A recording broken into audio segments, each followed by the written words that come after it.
ఆటపాటకు మొదటి ఆది గురువమ్మ, మంచి మాట చెప్పే బంగారు బొమ్మ. 5 ఏళ్ల వయసులో పలక చేతికిచ్చి బడికి ఓ బిడ్డని బతుకు బాట చూపి,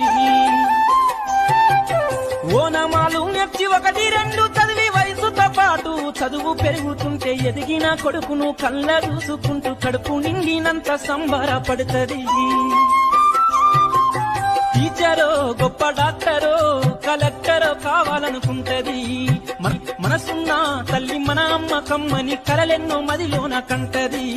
జన్మనిచ్చిన అమ్మ రాజ్యమమ్మ కాదు, జగమంత జన్మంత కొలిచేటి దైవము అమ్మా. కమ్మనైన అమ్మ పాట వింటే ఎంత మధురమో, మనసుకు కాదు మరువతరము. కమ్మనైన అమ్మ పాట వింటే